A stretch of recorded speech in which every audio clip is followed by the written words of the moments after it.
The only... Just another ham. Oh, that's me.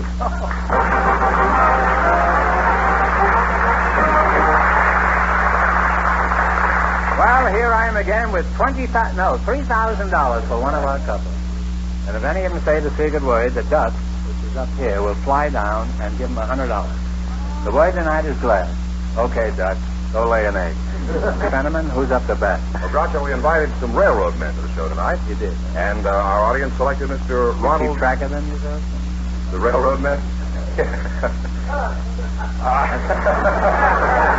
That's the tie that binds, huh? Yeah. Groucho, we invited some railroad men to our show tonight, and just before we went on the air, our studio audience selected Mr. Ronald Grice to be on the show. His partner is Josefina Dean. She has an interesting occupation. Say the secret word and divide $100. It's a common word, something you see every day. Let's see, Josephina Dean and Ronald Grice. Is that approximately right? My name's Josefina, but everybody calls me Fina. Oh, Fina. Well, Groucho, I have some interesting information about Miss Dean. You do? Well, Yes, I wish you'd slip it to me later, huh? Well, right now, I'd like to say that Miss Dean becomes the 1,600th contestant that we've had on this show. Really? Yes. Well, congratulations. Give me 5, huh? You don't win anything, but congratulations anyhow. Well, that's, now that we've passed that milestone, let's find out something about you two. Josephina, is that the way you pronounce it? Josefina. Oh, Josefina. Well, Fina is, I'll call you Fina, huh? That's good. Everybody calls me that. I'll call you Fina, and you can call me Barbato, huh? And if that doesn't put everybody to sleep, nothing will. Where are you from, Fiend? I'm from Laredo, Texas. Laredo, huh? Is that near Nacogdoches? It's a city on the musical scale. Laredo, you know? Laredo. Was it named deliberately after a musician or something? I'm sure so. Fina, your face is very familiar. Haven't I met you someplace before? I processed your passport application last summer, remember it? Oh, that's right. You remember me, too, huh? Surely. You asked more questions than anybody has ever asked in the passport department. Why should you remember that? Doesn't everybody ask you questions? Yes, but the questions you asked had nothing to do with passports. That's true, and your answers had nothing to do with my passport either. I'll get back to you in a minute, Fiend. Right now, I'd like to talk to your partner. Ronald Grice, huh? Where are you from, huh? Well, the Buckeye State, Ohio. Buckeye State. Oh, definitely. Are you married? Yes? Why do they call it the Buckeye State? And why are you married? Well, that's kind of a long story, but I'll cut that short. The Buckeye State, huh? they naturally raise Buckeyes back there. Why am I What married? is a Buckeye? I believe that's a particular kind of a nut that grows on a tree. Well, let's keep personalities out of this. What is your job, Ronald? Well, I'm a locomotive fireman. Oh. Well, a fireman on a big locomotive is one job I've never envied. Isn't that hard work? Shoveling coal all day into a hot furnace? Well, railroad firemen nowadays do not have to shovel coal. We burn oil. Shoveling oil is even tougher than shoveling coal. Well, Unless you're shoveling soft coal. Fortunately for us, where they have it piped up to where it goes in kind of automatically. You know, you turn the valve here, pull a lever. Oh, and it comes out here, huh? Yeah, that's right. Much easier than using the shovel. You must have a soft touch, huh? Just turn the valve and your work's all done. You must have a lot of time to catch up on your reading, huh? Well, we're not allowed to read while on duty. No? Well, the next time you read, see if you can find out what Buckeye is, huh? I'll do that. Well, you're a nice couple, and I hope you win lots of money in the quiz tonight, Fina. Now, you select the general information quiz, and remember, the more the question is worth, the harder it is. Now, what do you want to start with? We decide on 50. 50. Well, that's a nice... What city was buried in ashes when Vesuvius erupted in 79 A.D.? Talk it over.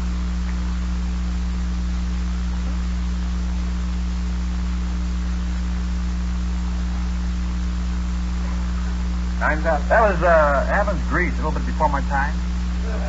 That was before my time, too, but it was Pompeii. Oh, sure. Well, you lost half your original $100. You still have $50. All right, now what are you going to try? The bigger they are, the harder they are. Well, we'll go down 1 degree, 40. All right, who uses a light meter and a filter in his profession? A photographer. That's right, Buckeye, a photographer. You now have $90. Now what are you going to try? The lady says 60. 60. Who was the Spanish queen who financed Columbus's voyage to the New World? Isabella? Isabella is right. You now have $150. And here's your last chance to beat the other couples. What are you going to go for? Okay, well, we'll try to lose some money. 100. 100. On top of what famous Washington building is the Statue of Freedom? It's a tough one, but it's a lot of money. Talk it over.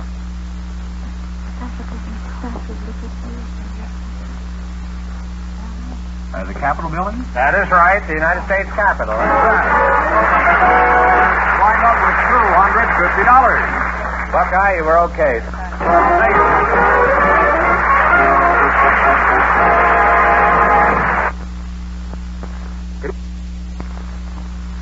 Next couple is ready and waiting, Groucho. They're Mrs. Edna Albright and Mr. Tom Sawyer. So, folks, you come in, please, to meet Groucho Marx. Say the secret word and divide $100. It's a common word, something you see every day.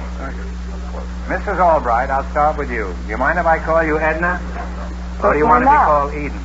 No, just Edna. Edna, huh? Where are you from, Ed?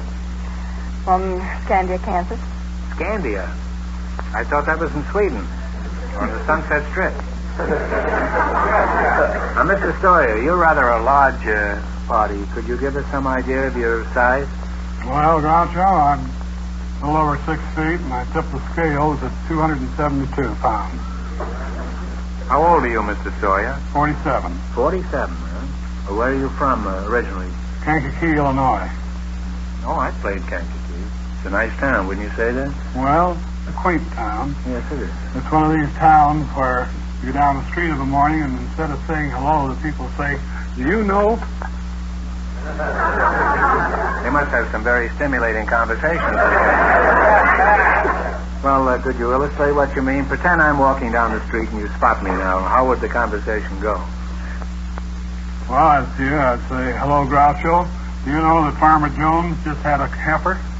You're kidding. Do you know I didn't even know he was married?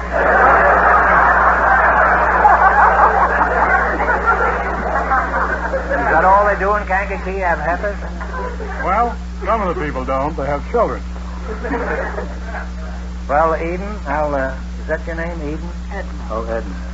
Let's get some inside dope about you. What do you do for excitement, Eddie? Raise roosters. You know, I knew the minute you strutted in here, I said to myself, now there's a rooster woman if I ever saw one. Well, how far off the ground do you raise roosters? What is there about roosters that you find particularly interesting? Well, I've been breeding for intelligence. You've been breeding roosters for intelligence? For intelligence, beauty, with a view to writing about it. And that's what I'm getting some books together. How many birds do you have at present? Well, I've got about 400 altogether. Where do you keep them, and what do you do with all the shoes and pots that come over the fence? Well, I have the hens and the rabbits and the ducks where I live, and I've had to move the roosters. That's not very handy for the hens, is it? No, this is bad for the roosters. It changes their personality. Well, don't you think it should? Well, Mr. Sawyer, let's leave Edna's other rooster and find out some more about you. What sort of work do you do? I'm a freelance writer. Really, I'm glad we finally got back to the cultural level that we're accustomed to on this show. Do you write books? No, I write for magazines. What are some of the stories you've written? Maybe I've read them. Well, let's see.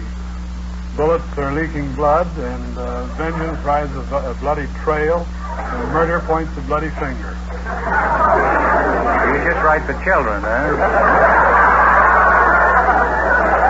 Well, most people read them, I hope. Now, what name do you write under? Tom Sawyer? Well, most of them are Ned Carter, Lieutenant J.G. Black, Sylvia Sawyer, and Tom Sawyer. The last one I wrote, was recently published, was an article, Should the Girl Kiss Her Beau Goodnight?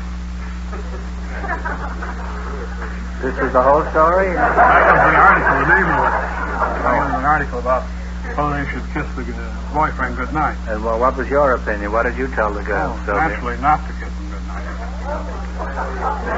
You Benedict Arnold, you. Well, you're a nice, normal, everyday couple, then. You're my kind of people. Now, let's see how you can make out in the quiz. You selected American history. That's right. In the race for the $3,000, the first couple won $250. The secret word is glass. Remember, the more the question is worth, the harder it is. Now, what do you want to start with? Remember your partners. As we agreed. $100 question. 100. Is that all right with you? Whatever he says. Hey, Martha Dandridge Custis became the wife of what great American figure? George Washington. That is right. Well, you now have $200. All right, now what are you going to do? Well, we'll go right down the string. 90. 90. Okay, what was the first capital of the United States under the Constitution? Philadelphia. No, I'm sorry. It's New York. You should have asked Edna. She may have had some roosters in Philadelphia. That's true. Well, you lost half your $200. You now have $100. Okay, now what are you going to go for? $80. $80. Now, you ask Edna this time, too, because she may have some knowledge about these things. What was the name of the French nobleman who fought on our side during the Revolution? That's right, say it. Lafayette. Lafayette, we are here. You now have $180. This is your last chance to be the other couples. What are you going to go for? 70. 70? Who was the first vice president of the United States? Adams. John Adams is correct. You wind up with $250. What is that?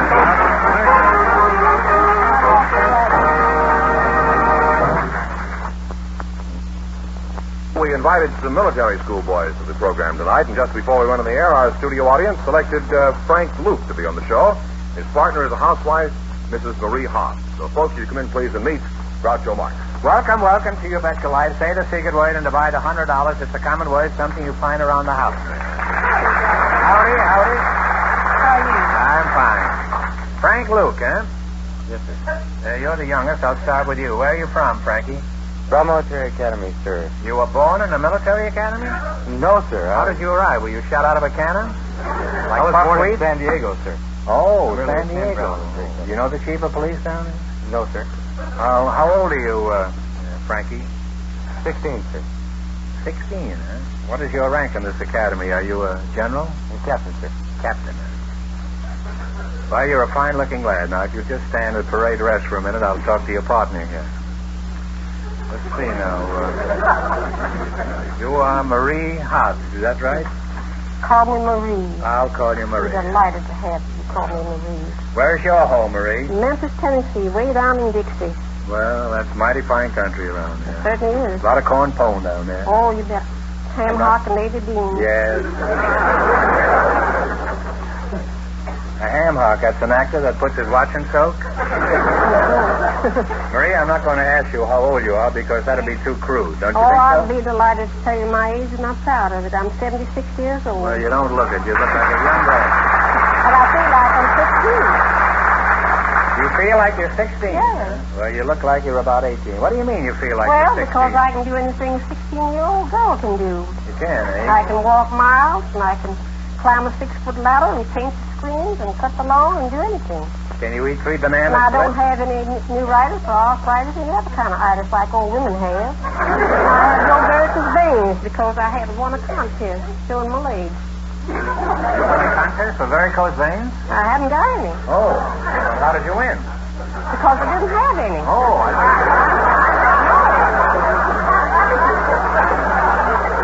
I know they've had all kinds of contests. I didn't know they had one like that. I won it anyway because I don't you see I haven't got You any got varicose veins. a pretty nifty pair of gams. I'm no bum either, you know. Let's see yours. Oh, mine, these shows. Yeah, let's all look at it. Howie, come on there, up with it, boy. Oh, he's a shy type, huh? Marie, you married? Oh, must be so. 55 long years. 55 years. That's Yeah. certainly something to be proud of. You bet it is. After a half a century with the same man, how do you feel about him, Marie? Oh, I love him just the same as I did the first day I met him. Well, answer my question. How do you feel about him? All right. Well, it's wonderful. 2 people can be married 55 years and still be in love. I'd like to get a look at this wonder man. Mr. Hobbs, would you please stand up? Oh, he's not here. He lives in Tennessee, and I live here. That's why we stay married so long.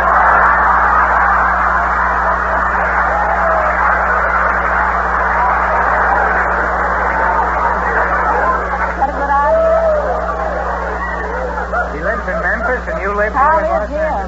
That's 2,600 miles apart. No wonder it's a perfect You marriage. bet it is. You must be nuts about this guy, Oh, huh? I am. Do you recommend this kind of an arrangement, Marie? Oh, I think it's wonderful because familiarity breeds contempt and absence makes the heart grow fonder. Well, of course, you can overdo that philosophy, too. Yeah, Well, Frank, tell us something about your school. How do you dress at this place? Blue jeans and T-shirts hanging out like other high school boys? Not quite, sir. We're required to wear clean pressed pants, clean pressed shirt, and hair well combed, clean shaven, shoes shine so the expecting officer can see his teeth in them. You're assuming that the officer has teeth, huh? You do, sir. They do, huh? You have to be clean-shaven? Absolutely, sir. Well, my guess is the Gillette razor people are not getting rich of your school over there. Marie, what are your plans for the future? Do you have any in particular, like becoming a sandhog? Well, in order to keep the children from worrying or go to any expense, I made all my funeral arrangements. Got it all paid for. You have your funeral all paid for? Yeah, the preacher and the organist and everything. Well, that's certainly an unusual way of looking at your demise. Well, it's a good You know- investment on your money. You get 4% if I live to be 105 years old.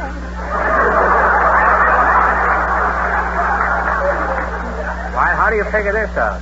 Well, I get 4%. Well, we started taking it out 20 years ago. Just look, it wouldn't cost me anything to be buried. You mean you paid all this in advance? Oh, you bet. I'm going to get 4% today. Well, this will be the first funeral arrangement in history where the undertaker is the one who goes in the hole.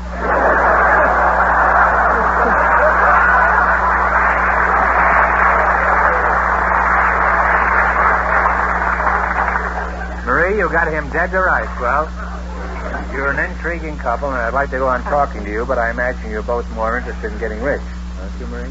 Oh, yes. So let's play You Bet Your Life. If you win any money here tonight, are you going to send any to your husband? No, I think I'll give it to most of it to the Heart Fund. Oh, I see. Well, that's a very worthy place to throw it. Now, we start you off with $100, and if you miss a question, you lose half your bankroll, no matter what it amounts to at the time. Is that clear? First 2 couples are tied with $250. Now, you selected capitals of foreign countries. And remember, the more the question is worth, the harder it is. Now, what do you want to start with? 10, 50, 80, 100. Anything you want. 60? All right, what is the capital? $60, you say. What is the capital of Brazil? Talk it over. Buenos Aires. No, I'm sorry. It's Rio de Janeiro. Now, in the next questions, you ask Marie. But it's possible that she may know an answer, too. It may not be the correct answer, but she may know one. Give her a fighting chance, Frank. You lost half your original $100. You now have $50. Well, let's take, what was it then, 60? Yes, you had 60. 650. What do you want, 50? All right. What is the capital of the Republic of Ireland?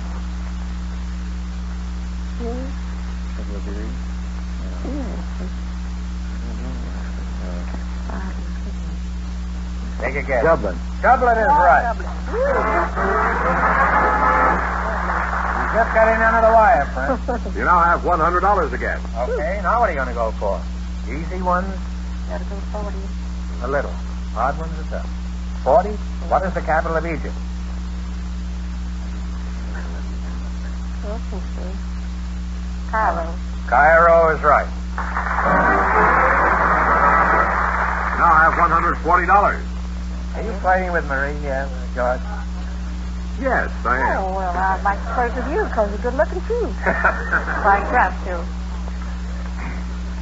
He flirts with everybody, Marie. Well, that's nice. Can't trust him at all. Well, my husband is here to interfere. I heard he was away, yes.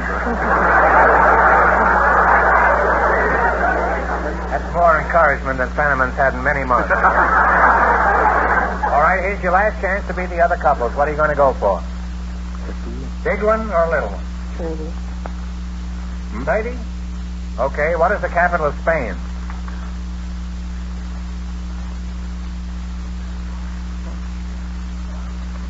Madrid. Madrid is right. You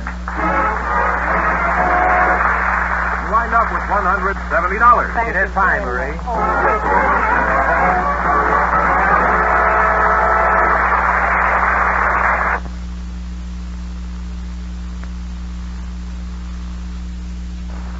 Two couples tied for a chance at the big question.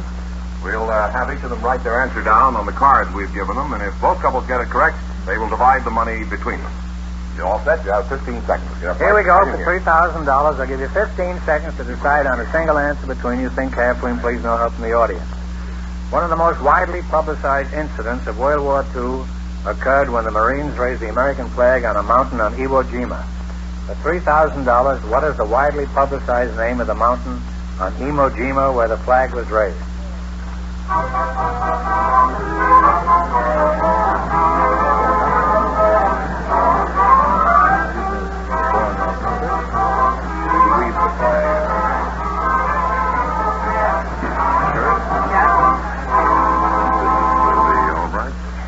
All right, give me the card.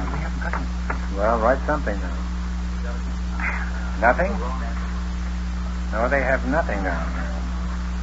Well, I'm Edna Albright, and Tom Sawyer's answer is Mount Suribachi, and they win $3,000.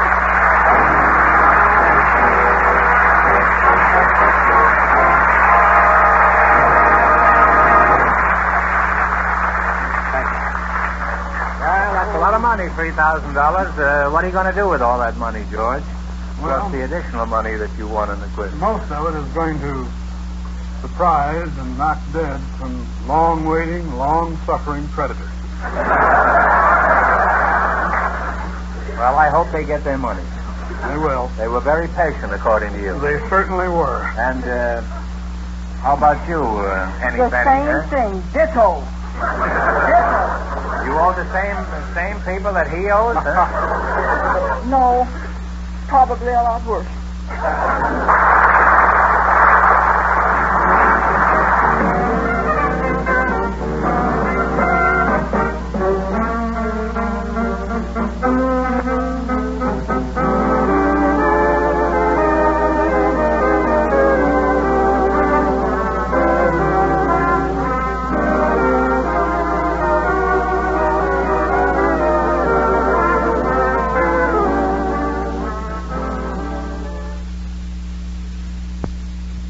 Ladies and gentlemen, the secret word tonight is knife.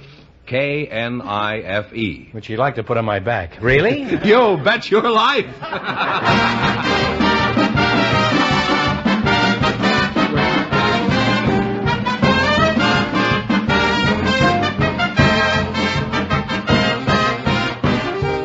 The more than 3,000 DeSoto Plymouth dealers of America present Groucho Marx in You Bet Your Life, the comedy quiz series produced and transcribed from Hollywood.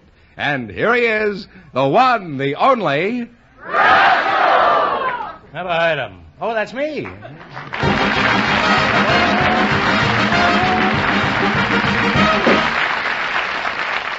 Well, here I am again with $1,000 for one of our couples.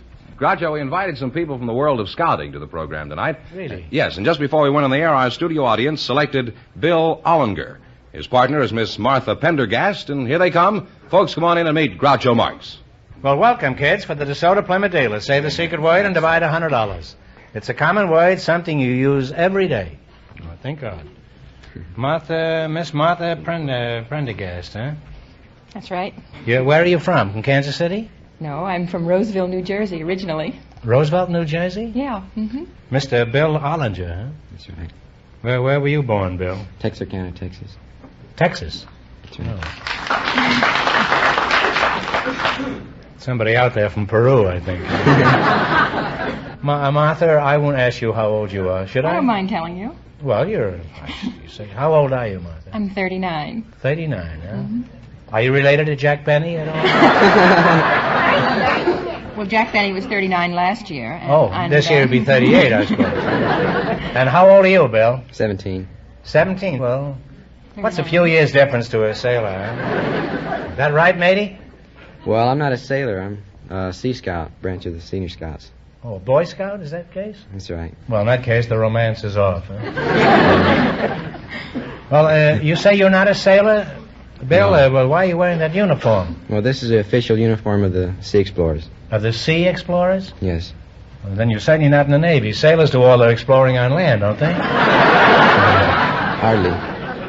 Is there much difference between the Sea Scouts and the regular Scouts? Well, we do everything the regular Scouts do, except we do it on the water.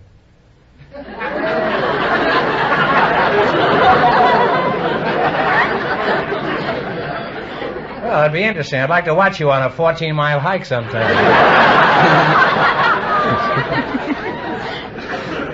Martha, I didn't quite catch Fenneman's introduction. Precisely what is it that you do?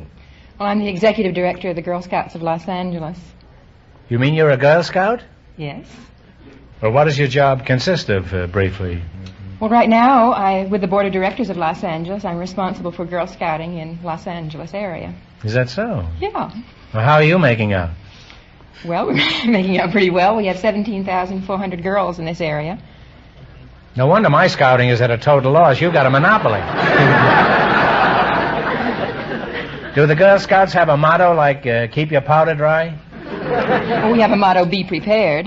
How about you, Bill? What is your motto in the same. deep sea? Sea Be Scout? prepared. Be prepared, huh? Well, that's a lot of preparedness.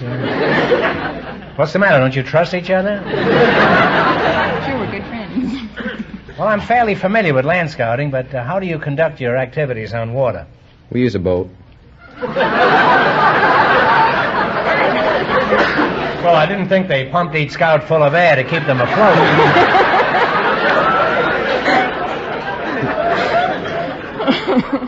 What kind of a mud scout do you use? It's an LCVP. LCVP? I used to know it very well. She lived in Pittsburgh, as I recall. No, I think it was Harrisburg. Did you know LCVP? No. Would you mind describing this scow that you labor on? Yeah. It's a 36-foot boat, and it has a 10-foot cabin. The helm is inside the cabin, and What's your language, boy? it stands 3 feet out of the water. What did you say is it? You mean when you're in this thing, you ride 3 feet out of the water? Now, where is this ship? It's at Cabrillo Beach, San Pedro Harbor. Uh-huh. Well, is anybody on it now, or No. where is it? What is it doing there? It's tied to a buoy. How old is this boy? Well, it's not a buoy, it's a mooring. Don't change the subject. What is this boy's name? You mean to say this kid is in the water day and night down there? What about his parents? Don't they object to him? No. He must be awfully waterlogged when he gets home in the evening. I wonder if he's related to LCVP or lives in Harrisburg. Now, to what far-flung exotic ports do you journey in this ship of yours? Well, the furthest we've ever gone was Catalina.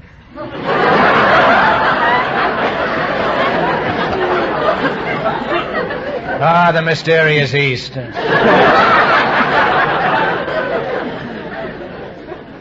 Would you take me along on one of your sea explorations? Well, our skipper doesn't allow us to take passengers. That skipper's got to go. What do I have to do to be a skipper? Well, you have to first of all, you have to know navigation. Then you have to have good character. You have to be physically strong, mentally awake, morally straight. You have to have a good reputation above all.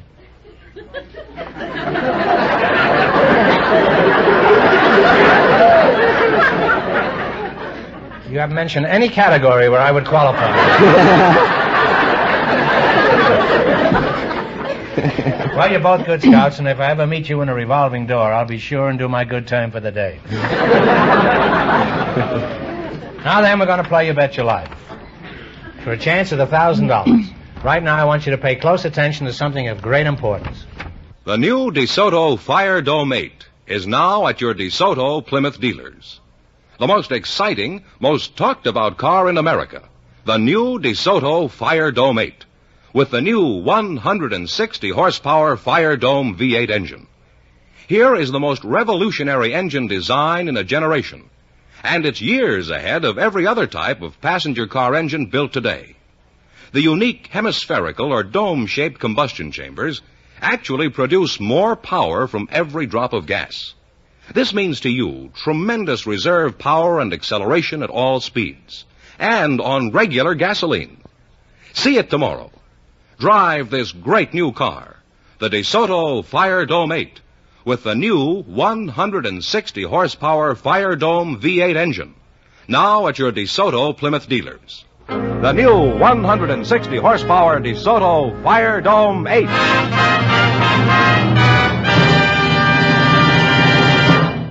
All right, now let's see how you work together as a team. George? Yes, sir. This is Mr. Have you met Mr. Fenneman? Yes, How do you do? This is Mr. Fenneman. Would you mind explaining the rules? This is Martha and this is Bill. How do you do? How you do? You bet They're as married. I forgot to tell you. You bet as much of your $20 as you want on each of 4 questions, and the couple that earns the most money gets a chance at the DeSoto Plymouth $1,000 question at the end of the show. Here we go. Let's see how high I can build you $20. You select the terms used in plane geometry. All right, here's your first question. How much will you bet? 17. 17. 17? Let them hear us. 17. Okay. What is the shortest distance between 2 points? A line. A straight line is right. Well, you now have $37. Now, remember, you're going for $1,000 tonight. How much of the $37 will you bet on this one? 34. You can talk. 34. Okay, now, what do you call the length of or distance around a circle? Circumference. The circumference is right. You now have $71. Here's your third question. How much of the 71 are you going to go for? 65. How much? 65. 65? How many degrees in a right angle? 90 degrees. 90 degrees is right. You now have $136. Say, I'm learning something here tonight, too. 125. 125. How much have they got? 136. And you're going to bet 100 and what? 25. 125. What do you call a 5-sided figure? There's one in Washington. Pentagon. Pentagon is right. And you wind up What is with that? $261. Thank you. Thanks and good luck from the DeSoto Plymouth dealers. We invited some women lawyers to the program tonight, Groucho, and just before we went on the air, our studio audience selected Mrs. Elsie Manahan, and her partner is a husband from the audience, right over there he is now. Groucho, This guy's Mr. wild. We have to watch. This is Fred Clark, Groucho. It's Fred Clark. Well, put it there, Fred. Delighted to meet you, Groucho. Glad to meet you, Freddie, old boy. Miss Elsie Manahan, huh? That's right. That's a good old Irish name, isn't Just it? a little bit. A little bit. You're a woman lawyer, eh? That's right. I used to go with one. She had quite a case on me, too. We only went together 2 months. It was just a briefcase.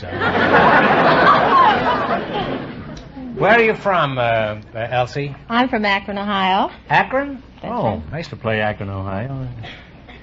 Colonial Theater there. How long since you've left Akron? Well, I don't want to tell you how long since I've left, but I left when I was 2. Well, there wasn't any Colonial Theater then. There was hardly any Akron. Mr. Fred Clark, is that your name? That's right. He used to be a manager of the Pittsburgh baseball Yeah, club. I know him very well. You're not Fred. You're not that. No, I'm not the same fellow. Where are you from? Atlanta and Charlotte, North Carolina, and Oklahoma City, Tulsa, Chicago. I've lived all around. Wouldn't it have been cheaper to pay your hotel bills? Well, I had a company that paid them, thank the Lord. You were sort of a roving minstrel, huh? No, you see, I was at it quite a while. I see. Well, where are you living now, Fred? I'm living out at 1034 South Catalina Street, I see. Los Angeles. Oh, how soon do you plan on moving? Well, it looked like I might have to move pretty soon. Rain got me the other night about 2 o'clock in the morning, and I had a little row with the owner this morning. I hired a man to help me, tried to keep the rain off, and had a little row with him. I might move.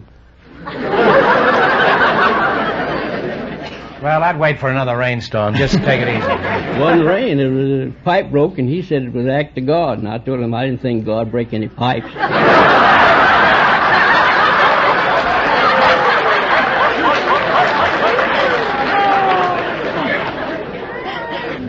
Are you married?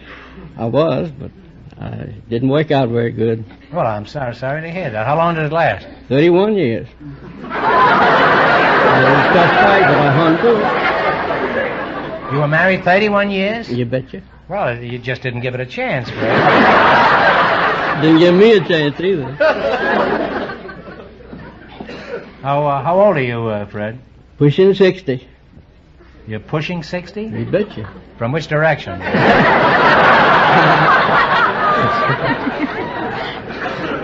Now, Elsie, you're a lady lawyer, is that right? That's right. I'd like to ask you a question. What is your age? 33. 33. Is that the truth, the whole truth, and nothing but the truth? To the best of my knowledge. Some lawyer, eh? Have you ever made any mistakes in court, like swearing at the judge instead of swearing in the witness? Well, I did make one mistake. I represented a fellow who was charged with passing bad checks. Oh, I know a fellow was charged with Celso once, and had quite a time in court. Well, I made the mistake of accepting a check from him in payment for my fees. And this check...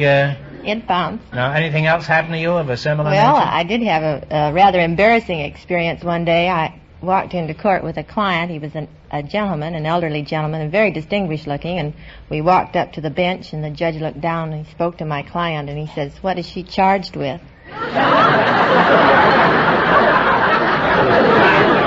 That's something like the salsa joke, isn't it? Fred, let's get back to you, shall we? Not that I want to particularly, but the sponsor says I have to talk to everybody. Now, as a matter of fact, I'd like to talk to you because... Thank you. That goes double on my side. Well, that's fine. Put it there, Fred. Yes, sir. What kind of work do you do? Well, I've retired, and I'm trying to grow old gracefully. Mm-hmm. Why don't you be like me and grow old disgracefully? That's where I get caught.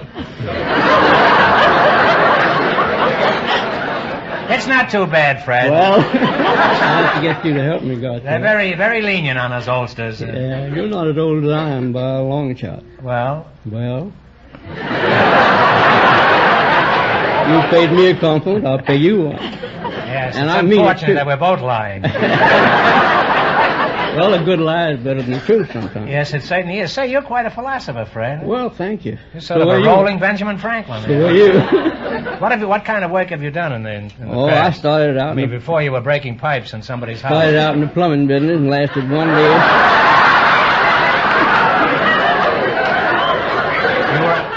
You were a plumber for one day? Just one day. And you made enough in one day to retire? No, sir. I told the plumber I didn't like that business. He said, "You're a smart boy." So I went into something else. He's real cute, this guy. Well, it's been nice talking to you two and education. And Elsie, next time I see my lawyer, I'll be able to give him some good advice. I'll just tell him to see the DeSoto Fire Dome 8 tomorrow. All right, now you're going to play You Bet Your Life. You beat our other couples, and you get a chance at the $1,000 question. I can't tell you how much you have to win, but Mr. Fenneman is going to remind our listeners. The Sea Scout and the Girl Scout leader won $261, and the secret word is knife. Here we go. Let's see how high I can build you $20. You selected song titles that tell a story as your category. Is that clear?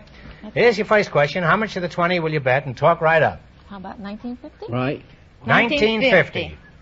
All right, Jerry Fielding and his orchestra will play this song. You give me the title. Okay, Jerry.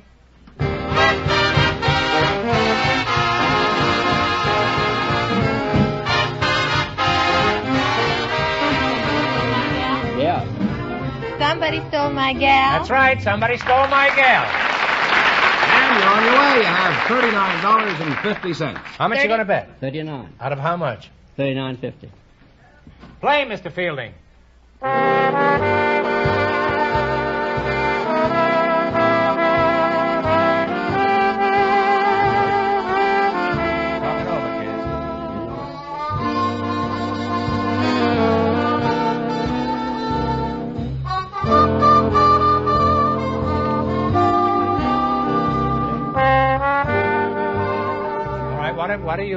What's the answer you guess? Did you mean it, or was it true? No, you're close, but it's Do I Worry? Oh. You were flirting with her. Well, that's we a shame. were worrying, all right. That's Not a shame. enough. That's not an easy question. All right, now, how much have they got? 50 cents? 50 Right. cents. How much of the 50 cents you going to roll? 25 cents? Yeah. 25. All right, here we go. Mr. F.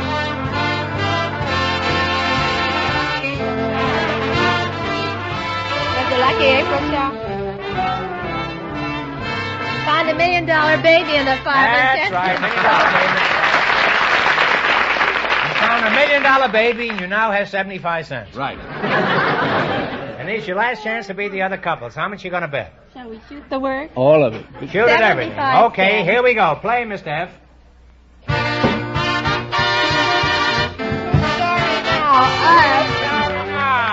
Well, you wind up with $1.50. We can't let him go away, can we? Nobody leaves here with $1.50. Nobody leaves here with less than $25. I'm going to give you one more question, answered correctly, and we give you $23.50, right? All right, and no help in the audience, because this is a tough question. You ready? Yeah. Who is buried in Grant's tomb? Right. General Grant, that's right. Put it there, Grant. Thanks, and good luck, Minnesota Plymouth Dealer.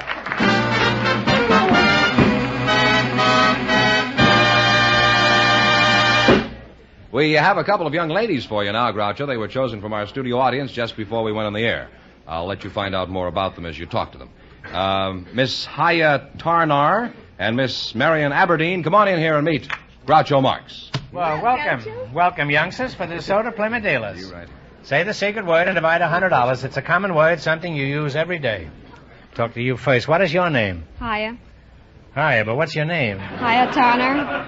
Oh, in that case, Hiya. Where are you from originally, Hiya? Haifa. Hiya from Haifa, eh? Is that anywhere near semicolon, hyphen? Where is Haifa? It's in Israel. Oh, Israel. Well, Hiya, you're the first person we've ever had up here who's from Israel. And after looking at you, after casing you, Hiya, I hope you won't... Aren't native-born Israeli pretty rare? I thought everybody over there was from someplace else. Well, we are pretty rare, even in Israel. And as a matter of fact, we have a nickname. They call us sabras, which means cactus in English. Sabra means cactus in English? That's right. Why do they call you Sabra? Well, we're supposed to be sweet on the inside and full of thorns on the outside. Well, Hiya, if you're a cactus, I'm just an old desert rat. That's Marion Aberdeen? That's right. That must be... I'm sorry I've been ignoring you, but I got involved with Cactus Pete over here. That's all right. As a matter of fact, I wasn't exactly ignoring you anyhow. I was looking out at you at the corner of my eye. Marion Aberdeen, eh? That's a Scotch name. Are you from Scotland? No, but my father's Scotch-Canadian. Oh. Your father's Scotch-Canadian. That makes you 1/5 of Scotch, eh? Something like that. Where are you from, Marion? I was born in Syracuse, New York, in this hospital that was torn down right afterwards to make a big Coca-Cola bottling works. Then we moved to Shelton, Connecticut. Wait a minute. You mean they took a look at you and tore down the hospital? Yes. That's not very flattering, is it? it? Well, I don't think you'd scare anybody now. There's Marion. more money in Coca-Cola than there was in me. I guess they figured. There's probably a lot of Coca-Cola in you, too. How old are you, Marion? 18? Are you married? No. Engaged? No. How about you, Hiya? How old are you? 24.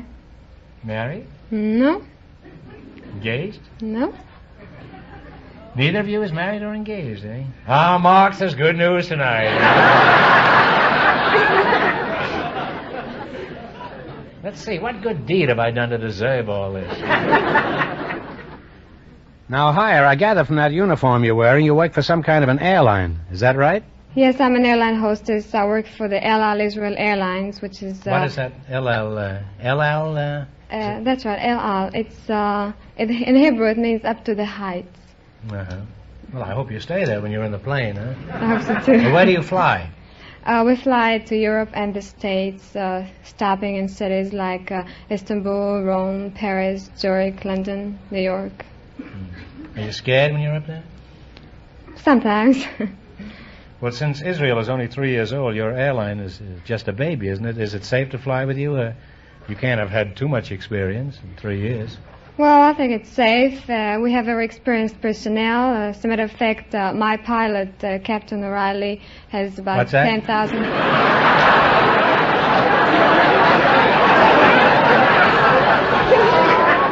Hiya, my ears are not what they used to be.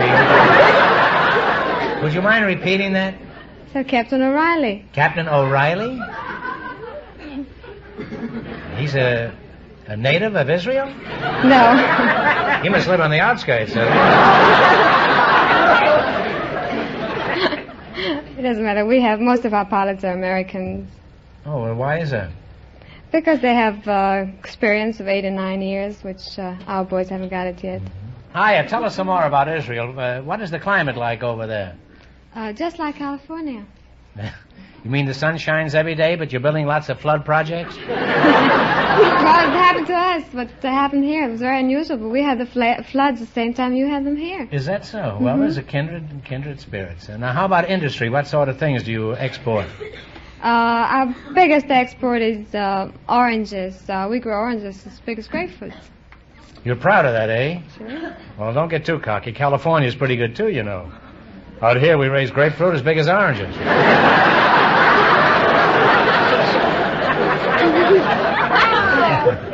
Well, you're charming girls, and I hope all three of us will be very happy in the near future. Now you're going to play You Bet Your Life for a chance at the $1,000 question. I can't tell you how much you have to win, but Mr. Fenneman's going to remind our listeners. The Sea Scout and the Girl Scout leader lead with $261. See how smart you girls are. Here we go. Let's see how high you can build your $20. You selected royalty as your category. Here's your first... This is Mr. Fenneman. Hi. How you doing? No, this is higher. How much of the $20 will you bet, and talk real loud? 15. 15, yeah. 15. Okay, what is the wife of a baron called? Baroness. Baroness is right. You're on your way. You have $35. Now, how much of the 35 are you going to risk? 30. 30, yeah. 30. What is the wife of a duke called? Duchess. Duchess is right. You've now climbed to $65. 65 is your third question. How much of the 65? 60? 60? All right. What was the wife of a czar called? Tsarina, isn't it? Among other things, she was called a czarina. That's right. That's right, a czarina. You now Not a note out of him until I say czarina. Oh, well, we haven't trained. You now have $125. And here's your last chance to beat the other couples. How much of the $125 are you going to bet? All of it.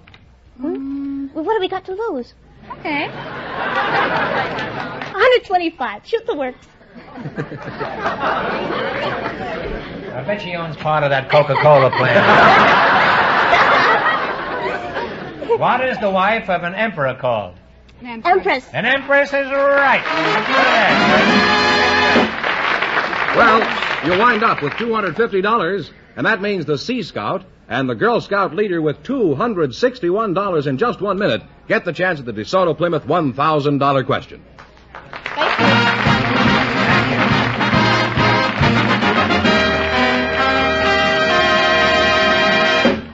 It's here, the exciting new DeSoto Fire Dome 8 with power steering, one of the most remarkable advancements in automobile history.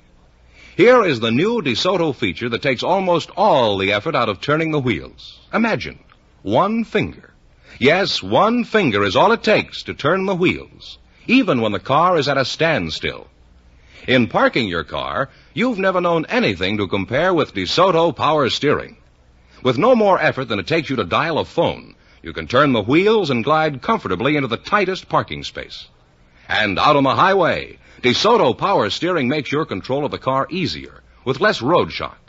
No matter how bad the road, DeSoto Power Steering helps you and steady course, and with practically no effort on your part. DeSoto Power Steering. Never has there been a more brilliant advance in making it easier, safer for everyone to handle a car. See the brilliant new DeSoto with power steering, the 160 horsepower Fire Dome V8 engine, and so many other great features. It's now at your DeSoto Plymouth dealers.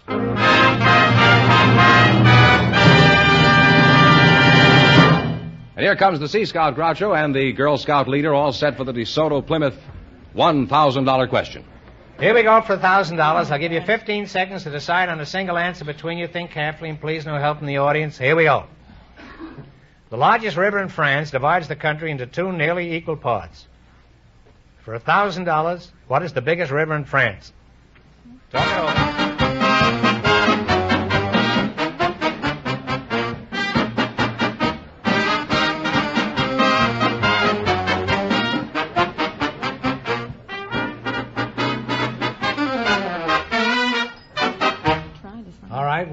What answer have you decided upon? The Rhine? I'm sorry. The correct answer is Loire. Pronounced war, they tell me. So that means the big question next week will be worth $1,500. Well, you lost the big money, but how much did they win in the quiz? $261. Well, thanks and good luck from the more than 3,000 DeSoto Plymouth dealers from coast to coast. You bet your life.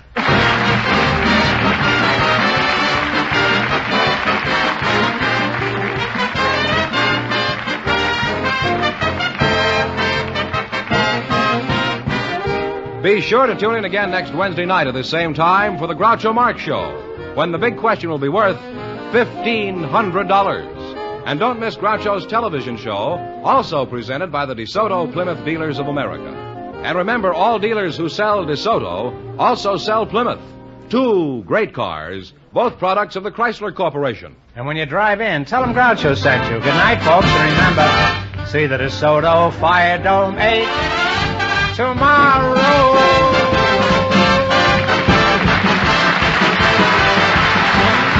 Folks, here's a reminder. Help the American Red Cross to be ready for its vital role in any emergency of peace or war. Answer your 1952 Red Cross appeal.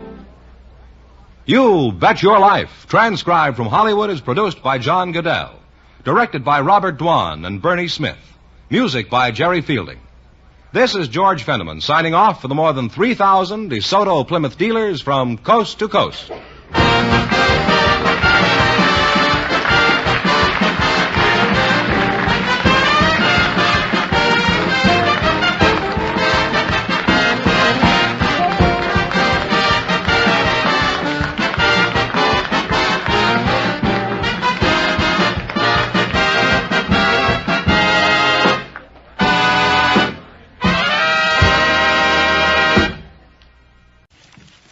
Ladies and gentlemen, the secret word tonight is sky. S-K-Y. Really? You bet your life.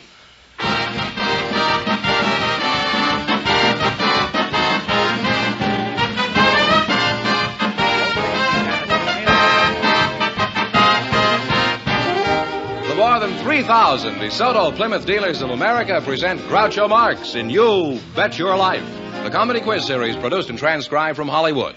And here he is, the one, the only... That's me.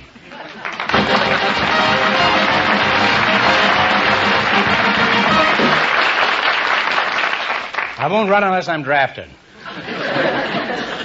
Well, here I am again with $1,500 for one of our couples. Groucho, we invited some police women to the show tonight, and just before we went on the air, our studio audience selected, Miss Geraldine Smith. Steady now. I've got it. And her partner is a husband from the audience, Mr. William Eaton. Folks, come on in here and meet Groucho Marx, will you? Please. Well, welcome for the DeSoto Plymouth dealers.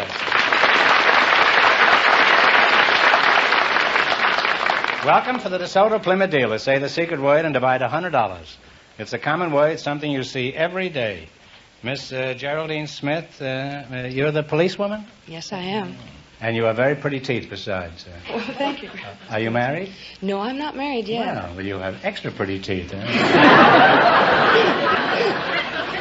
Mr. William Eaton? Uh-huh. Where are you from? Socorro, New Mexico. How'd you meet your wife? I was walking down Hill Street between 7th and 8th a few years ago. I saw this young lady pass me. I went a few feet and decided I'd like to have another look.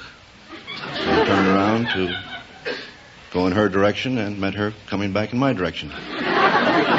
Well, did you make a practice of patrolling this street? Or was this just some kind of a curious quirk this night? Huh? Oh, I think I was strictly on a innocent mission. I see. Well, that'll teach you a lesson.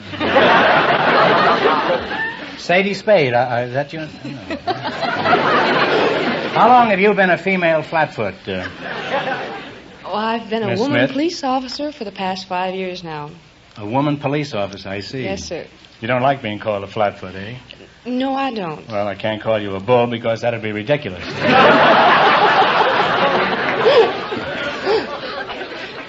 What sort of work do you do, Mr. Eaton, outside of 7th and 8th?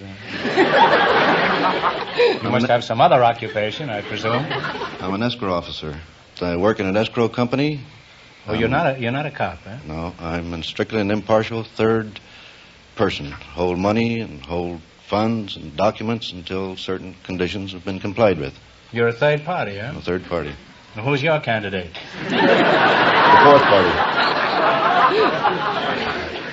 Well, Copper, I see you're still hanging around. I may run you in for loitering, you know. I'm curious now. Just how do you get to be a female flatfoot? I mean, a woman police officer. Well, first of all, you have to take a written, oral, and a physical agility examination from the city that you're applying to. What are some of these tests that you take, Geraldine? Well, What a silly name for a policeman, huh? Jerry is perfectly Imagine right. calling a cop in the middle of the night and having Geraldine show up. Well, tell us something about the tests. What do they consist of? Well, we have the hand grip test, and then we have the shoulder spread test. What's a shoulder spread? Is that anything like a sandwich spread? Oh, no. Or a middle-aged spread? Or... No. That's the using a machine that tests for the amount of pull of the muscles. I see. The more pull you can exert, the better job you get. Is that it? Well, it might be classed as partially that. Well, now, you mentioned a hand grip. What is that anything like a Gladstone bag? No, again. Well, it could be. The hand grip is gripping an instrument that records the number of poundage pressure that you can exert I see. in your grip. Well, recently, I've been losing my grip. Would you object to testing my grip? No. How is it, huh? Here's my hand.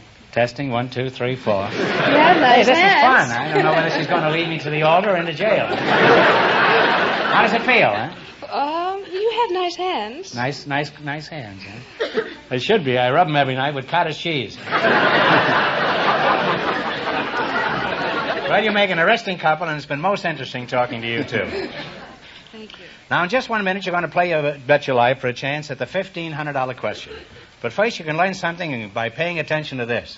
Presenting the most spectacular new car ever built, the DeSoto Fire Dome 8, with the famous 160 horsepower Fire Dome V8 engine. This sensational new engine has hemispherical or dome-shaped combustion chambers, a revolutionary new design that gives you more power from every drop of gas. And that means the DeSoto Fire Dome 8, operating on regular gasoline, actually outperforms other cars using premium fuels. It means when you get behind the wheel of the exciting new DeSoto Fire Dome 8, you get instant acceleration.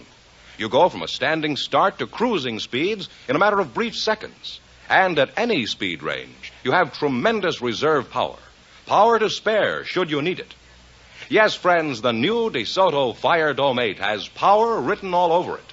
So tomorrow, go to your DeSoto Plymouth dealer and see America's most talked about new car. The new 160 horsepower DeSoto Fire Dome 8.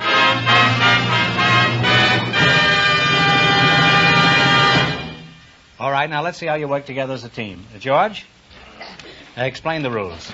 You bet as much of your $20. It's fascinating, Flatfoot.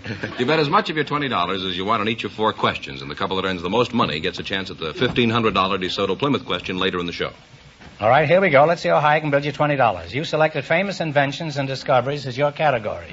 Here's your first question. How much of the 20 will you try? 1950.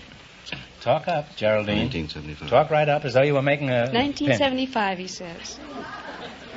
Who invented the magnetic telegraph? Marconi. Marconi. Talk it over. Marconi? Is that Edison? Well, Edison? No, I'm sorry. It's Morse. Oh, It was so easy, you fell right over it. All right, now you got 2 bets left. Yeah. How much are you going to bet? 20 cents? 20 cents. All right, remember, you're going for $1,500 tonight. That's the big money anyhow. You're going to bet 20 cents. Who invented the cotton gin? Gin. Whitney. Whitney. Eli Whitney is right.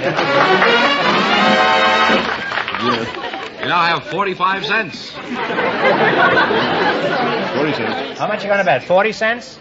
Who evolved the special theory of relativity? Einstein. Einstein is right. You're climbing. You have 85 cents. That's some climb, all right. You're practically in the cellar. Here's your last chance to beat the other couples. How much of the 85 will you go for? 85. All right. Who invented the motion picture machine? Is that Edison? Eastman. Talk it over. Eastman. Take a stab. Eastman. No, it's Thomas Edison. They went broke completely. Well, nobody leaves here broke. We'll give you one more question, answer it correctly, and we'll see that you win $25. Ready? What kind of an animal was Peter Rabbit? A rabbit is right.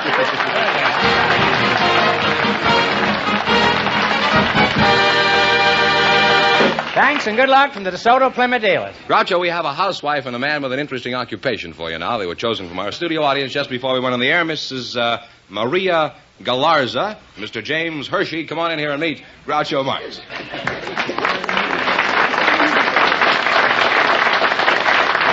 Welcome, folks, to You Bet Your Life. Say the secret word and divide $100. It's a common word, something you see every day. Mrs. Maria Galarza and Mr. James Hershey, eh? What kind of a name is Galarza? It is of Spanish extraction. Oh, I knew him very well. He's a dentist in Mexico City. He does Spanish extractions. Yes, he does. Were you born in Spain, Maria? No, I come from Bronzell, Germany. You come from Bronxville? Bronzell, Germany. Oh, then I presume your husband's name is Galarza. Is he the Mexican dentist? No, he's an American with a Spanish name. Well, how long did you know each other before he popped the question? We knew each other about a year, and then he proposed, and then he left for the States. This was after you accepted him? He left for the States? No. That's the old army game for you. Well, what did you do? Did you pursue him? Well, after he found out that he couldn't bring me to the States as an alien, he had to come back to Germany. So we got married in Germany. I see. Jim, I imagine that's you over there, huh? That's right. Where are you from, Jim? Well, I was born a couple of blocks from the slaughterhouse in St. Paul, Minnesota.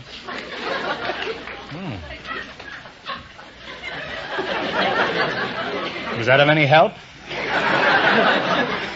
I wouldn't know. What sort of work do you do? I'm a lecturer, Groucho. I see. Where do you do your lecturing? Well, mostly in luncheon clubs or dinner meetings and places like that. Mm-hmm. What do you must get pretty tired of cream chicken and peas, don't you? What kind of lectures, what are the subjects that you lecture on, Jim? Well, for example, if I were talking to a women's club, I would talk about leadership and how they can take a more active part in politics, perhaps. Mm-hmm. Is that all? Well...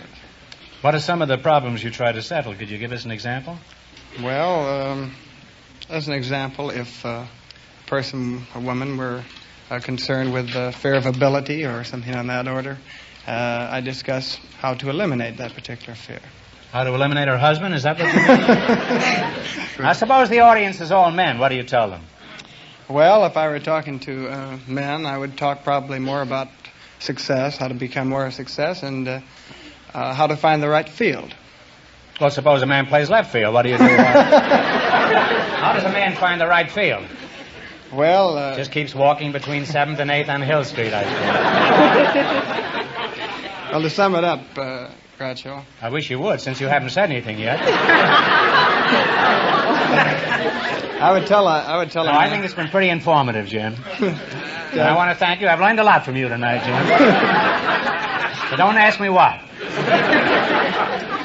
Well, to sum it up, Jim. I'd really like a summation of this. All right. I would say, if you want to find the right field, discover what makes you happy and stick to it till it pays off. I see. Suppose the fellow's crazy about sitting under a tree all day. Now, Maria, could you tell us how this country impressed you when you first disembarked? I disembarked. I stepped out of a plane. But I was That's right. Make a fool out of me. No, I'm sorry. But You're sorry what? That you disembarked or that you made a fool out of me? Maria, what are some of the things about this country that you like? Oh, I like the people very much.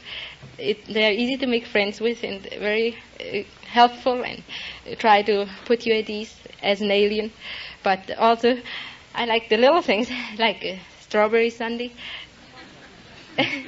Anything else over here that you like? Yes, I like the wonderful entertainment that you can have right in your home.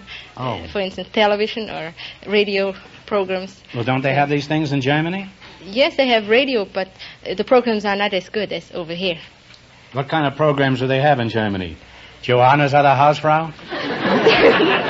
Nein. Ow, was haben Sie? Was haben Sie in Deutschland? Oh, and we listen to popular classical music and concert music. That's sehr gut, sehr gut.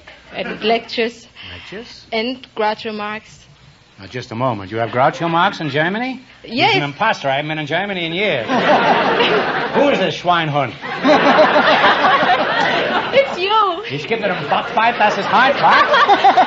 It's you. It's me? I've been insulted. No, really not. Now, come now. You really listen to You Bet Your Life in Germany? You Bet Your Life, I do. What is it called over there? It's called You Bet Your Life. Well, how do you say it in German? Oh, du verwettest dein Leben. Remember that, everybody. Well, how did you get the radio in Germany? I don't understand that. Well, they have the American troops over there, and it's sponsored by the Armed Forces Network. Oh, is that so? Mm-hmm. As I understand, now they take a recording of this program and they play it in Germany, eh? That's what they do. It's very interesting. Do the German people go out and buy DeSotos? I guess they'd like to, but they cut out the commercials because it's for the Army. I see. We'll have to get in a commercial somehow. Attention, GIs in Europe. Next time somebody asks you what you're doing there, for the love of Pete, don't tell them Groucho sent you.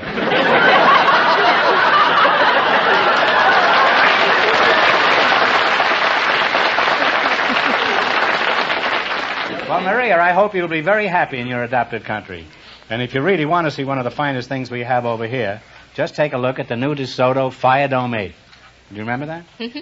Now you're going to play You Bet Your Life. You beat our other couples, you'll get a chance at the $1,500 question. Can't tell you how much you have to win, but George is going to remind our listeners. The policewoman and Mr. Eaton lost all their money, so this couple has a clear field. And the secret word is sky. Here we go. Let's see how high I can build you $20. You selected familiar operatic areas as your category. Jerry will play the music, and you tell me what opera it's from. Mm-hmm. Here's your first question. How much will you bet? $19. $19. They line fast in Germany, huh? $19.50, yeah. Jerry and the boys will play their version of Ma Paris or Ah So Pure. You give me the name of the opera. Okay, Jerry.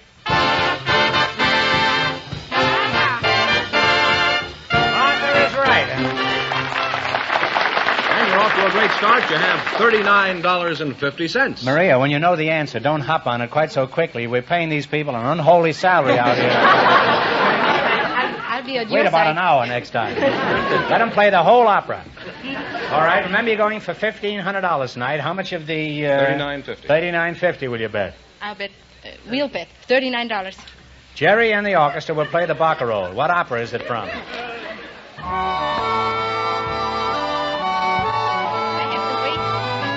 The Tales of Hoffman. The Tales from Hoffman.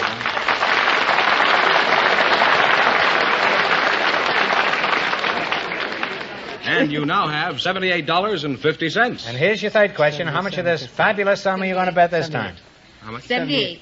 78. This aria is Vesta la Juba. What opera is it from? Il Pagliacci. El Pagliacci. You now have $156.50. And here's your last chance to beat the other couples. How much will you bet? We bet it all. All right, Jerry. $156.50, right? $156.50. Jerry will play his version of the Habanera. What opera is it from?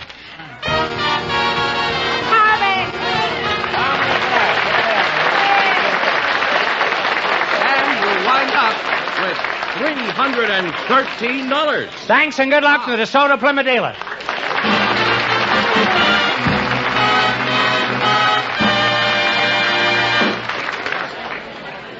We selected an interesting young couple from our studio audience, Groucho, and I'd like you to meet them right now. Mr. and Mrs. James Marlowe, come on in and meet Groucho Marx. Welcome, youngsters, for the DeSoto Plymouth dealer. Say the secret word and divide $100. It's a common word, something you see every day. Mr. and Mrs. James Marlowe, eh? Where's your home, James? And don't spare the horses. Eh? Nampa, Idaho. Where? Nampa. Nampa? Mm-hmm. Oh. Where is that? That's near Boise. Where's Boise? Is that near Guernsey? Mrs. Marlowe, what's your front name? Renee. Renee, huh? How'd you happen to be tagged with a moniker like Renee? Well- Was your mother frightened by Charles Boyer? You go to the Casbah? Where are you from, Renee? San Francisco, near the bay. Oh. How old are you? 24. Oh, very young-looking wife. And what is your age, Jim? I'm 24, too. You look like Peter Lynn Hayes, you know that? Is that good or bad? No, that's good. That's good, unless you're Peter Lynn Hayes. No, he's a fine-looking lad. You must have seen them on television. Yes, he and I his have. wife, Mary Yeah. Ely. And she's a beautiful girl, and you look something like her. It's quite a resemblance. Are you sure you're not the road company of Hayes and Healy? Those two kids? Jim, do you call her Renee, or do you have other pet names for her? Well, I call her Dink. What do you call him, Renee? Dinky.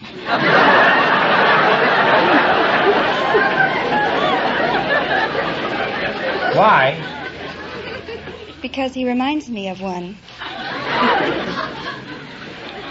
What is a dinky? Is it anything like a pinky? Or a dinky? It's a cable car in San Francisco. It reminds you of a cable car? It must be the cable car named Desire, I think.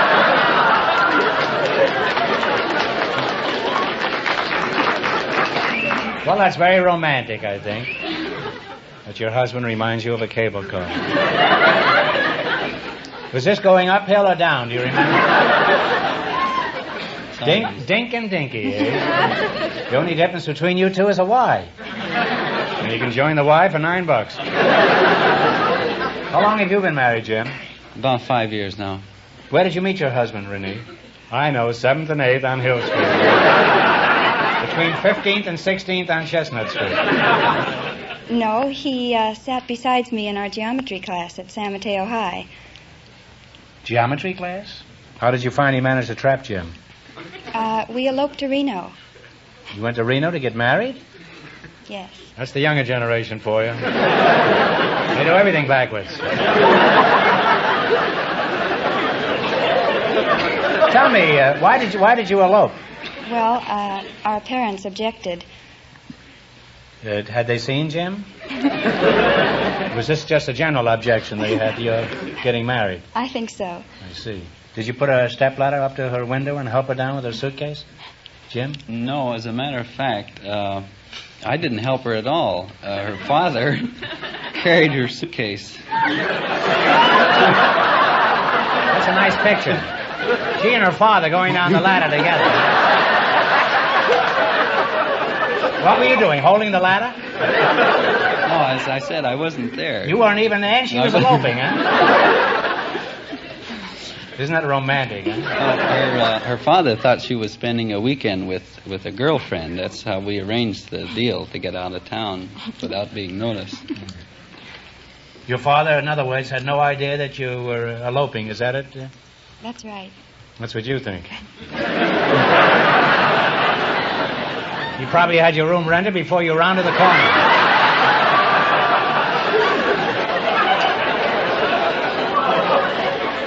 Jim, how did you finally break the news to your folks? Well, By this time, they were running the streetcar. I sent a telegram to my folks after we were married, and I said, just married Renee, don't wait dinner. And how about you, Renee? How did you notify your parents? Well, I sent them a telegram, too, and I said, just married Jim, having a wonderful time. I should think so. Wish you were here.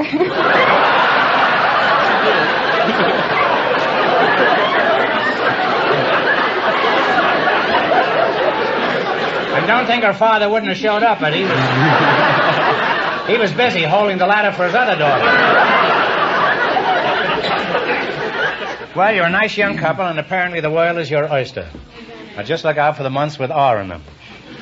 I said that pretty good for Neesner, huh? Now you're going to play You Bet Your Life for a chance at the $1,500 DeSoto Plymouth question. You run your $20 into more than our other couples. I can't tell you how much you have to win, but Mr. Fenneman is going to remind our listeners. The girl from Germany and Mr. Hershey lead with $313. Laughing boy, come out here, will you? He even laughs backstage. He doesn't care. Here we go. Let's see how high I can bid you $20. You selected words beginning with the letters P-A-R. Here's your first question. How much will you bet? 19. 19. 19. What is the word beginning with PAR that means the Legislative Assembly of Great Britain? Parliament. Parliament is right. Well, you're off to a good start. You have $39. And they're longer than the other cigarettes, too. Remember, you're going for $1,500 tonight. Now, how much of your $39 you're going to bet this time? 38. 38. All right. What is the word that means to scorch, burn, or dry to excess? Parch. Parch is right. You now have $77. I thought parch was the front part of a house. Here's your third question. How much will you bet? How much do we have? 77. 76. 76. What is the word beginning with PAR that means a burlesque imitation of a serious song or poem? Parody. Parody is right. You now have $153. And here's your last chance to beat the other couples. How much of the 153? All of it. Okay, now I don't want to influence you. You use your own judgment here, Jim. It's pretty bad. No, it's been pretty good so far. We'll bet it all. All right. Now, what is the word that means a lady's sun umbrella? Parasol. A parasol is right. You wind up with $306, and that means the girl from Germany and Mr. Hershey with $313 in just 1 minute. Get the chance at the DeSoto Plymouth $1,500 question.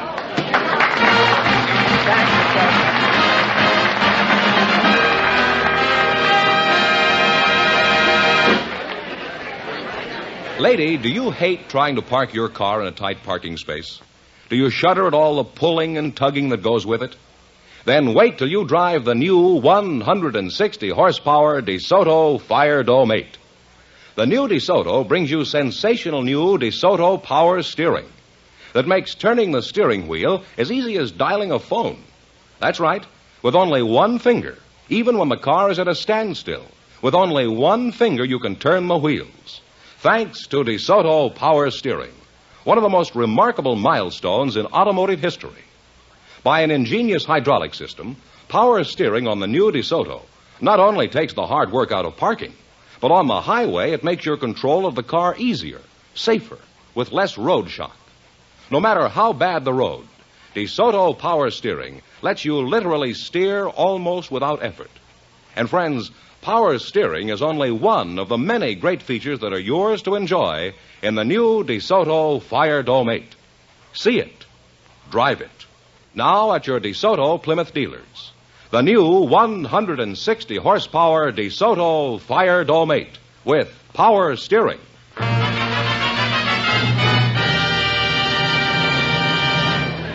And here's the winning couple, Groucho, the girl from Germany and Mr. Hershey, all set for the $1,500 question. Right in here.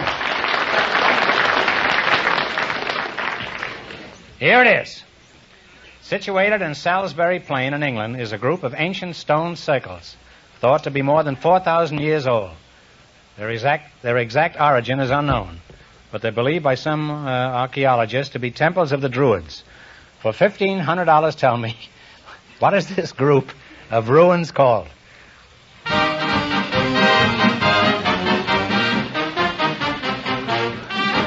Talk it over.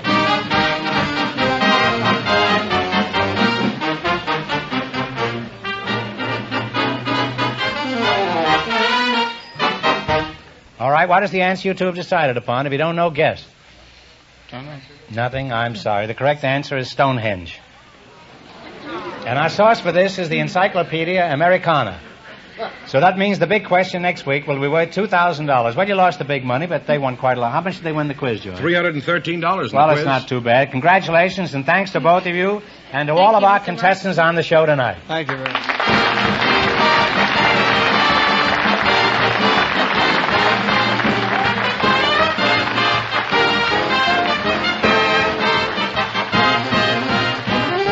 Be sure to tune in again next Wednesday night at this same time for the Groucho Marx Show, when the big question will be worth $2,000.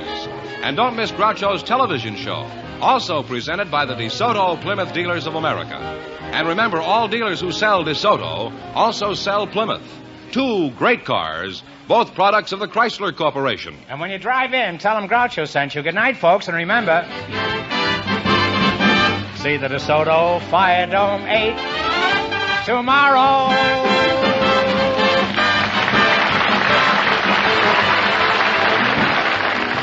Folks, here's a rhyme from the National Safety Council. The rules for driving safety add up to only 3: common sense and caution, and common courtesy. You Bet Your Life, transcribed from Hollywood, is produced by John Goodell, directed by Robert Dwan and Bernie Smith, music by Jerry Fielding. This is George Fenneman signing off for the more than 3,000 DeSoto Plymouth dealers from coast to coast.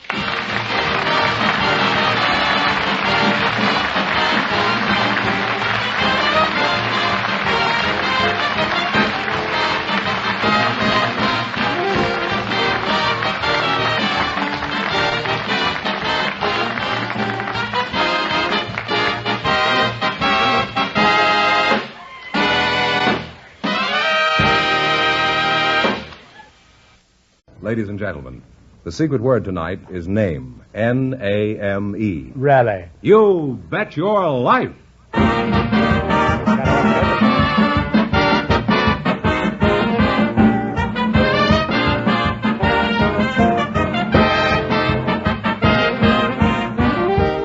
more than 3,000 DeSoto Plymouth Dealers of America present Groucho Marx in You Bet Your Life, the comedy quiz series produced and transcribed from Hollywood. And here he is, the one, the only... Groucho! What a ridiculous name. Oh, that's me!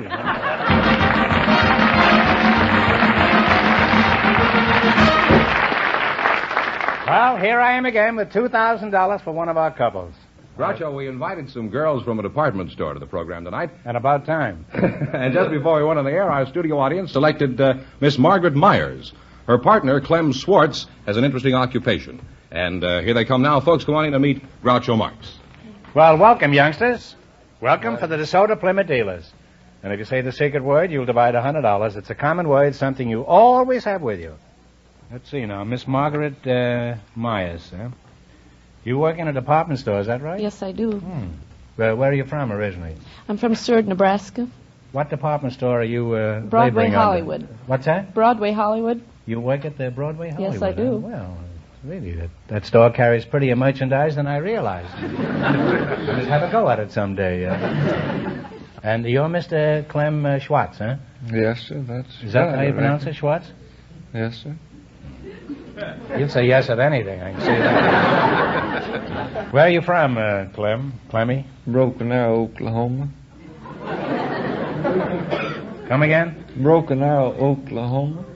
I don't care what you broke. I asked you where you're from. Now, Clem, Fenneman says that you have an interesting occupation. Just what do you do?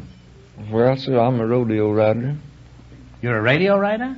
Rodeo. What show are you on, the March of Time? Well, no, sir. What kind of a radio writer?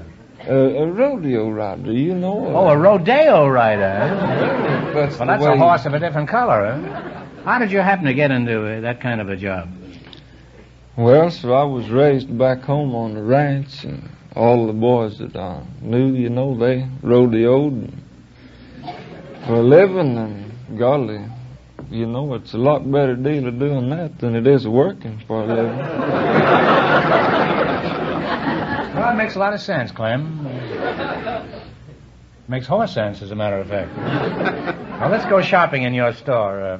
What kind of, Margaret, what do you do there? I work in the notions department. Well, what is a notion? I've seen that word many times, but just what does it mean? Well, it's a notion, whatever you get a notion to have. It's hard to describe. Well, some of the notions I have, you said you couldn't buy in a department store. Do you have any headaches in a job like that? Oh, yes, lots of them. Like what? Oh, for one thing, we can't get enough girls in our department. Yeah, well, I've had that complaint, too. You too, Clem? Oh, gosh, yeah. I should imagine you do right well, Clem. But that's just about all I do, I reckon. Is imagine. You haven't got a girl out here, Clem? Oh, gosh, no, I couldn't find one. And all these people out here, they're city folks, you know. You mean city folks don't have girls? Is that what you're implying? Well, the city boys has already got them, if you know what I mean.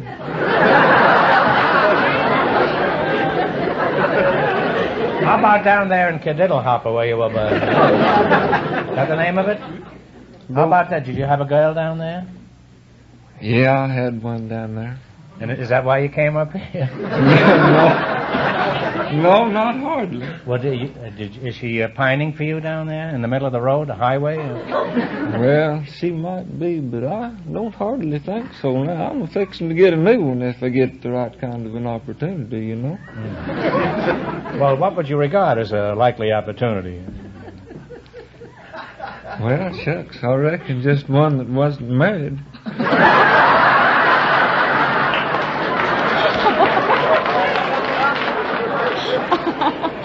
Clem, your standards are too high.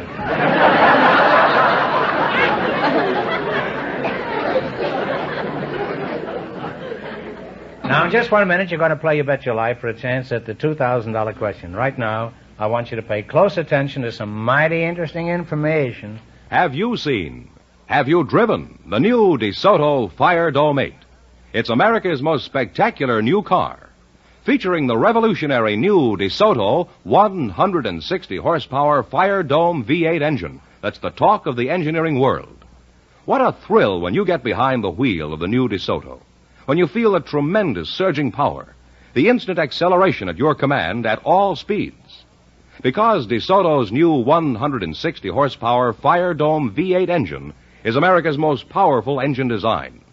Its unique dome-shaped combustion chambers produce more power from every drop of gas and on regular gasoline. Not only that, the new DeSoto Fire Dome 8 also brings you amazing new power steering, so that even in parking, when your car's at a standstill, you can turn the steering wheel with one finger. Yes, as easy as dialing a phone. Tomorrow, go to your DeSoto Plymouth dealers and see and drive the new 160 horsepower DeSoto Fire Dome 8, America's most spectacular new car.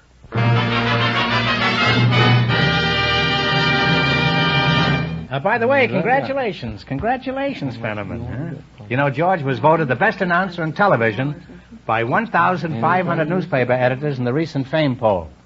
And that is the real poll.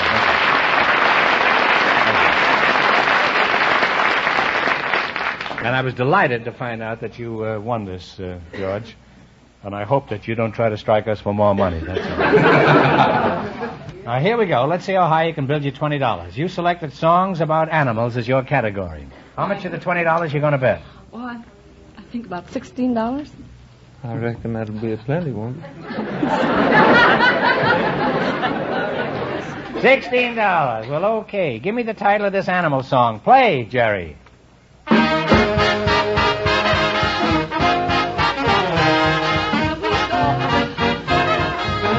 Monkey and the weasel. Pop goes the weasel. Pop goes the weasel is right. Well, you're off to a good start. You have $36. Remember, you're going for $2,000 tonight. Now, how much of the 36 will you bet this time? 35, I reckon. 35, he reckons. Hardin said. He does more reckoning without ever adding up. All right, play, Jerry.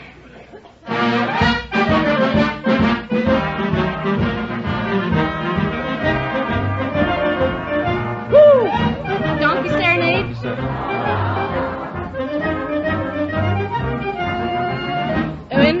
Well, all right, what is it? No, the Whistler and his dog. You now have $1. You have $1. How much you reckon you're going to bet this time, Clem? Like that, Sergeant, we're getting kind of low, aren't we? Let's just bet 50 cents. 50 cents is like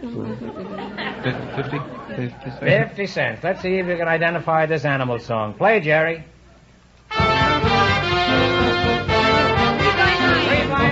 Right.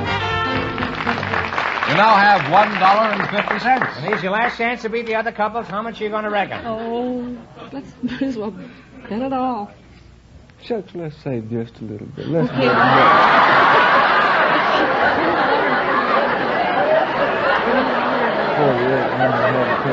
Okay.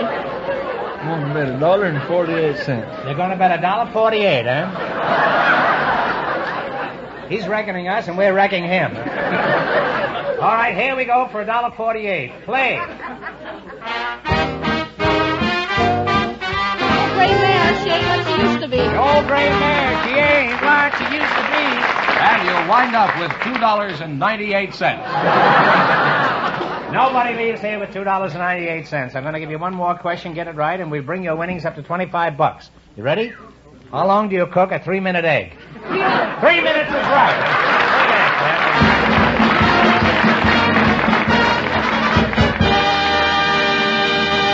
We have a housewife for you now, Groucho. Mrs. Marshall Lester. She was picked from our studio audience just before we went on the air. Her partner is a special guest, a member of the Los Angeles City Council, Mr. Kenneth Hahn. And here they are, folks. Meet Groucho Marx. Welcome, kids, to You Bet Your Life. Say the secret word and divide $100. It's a common word, something you always have with you.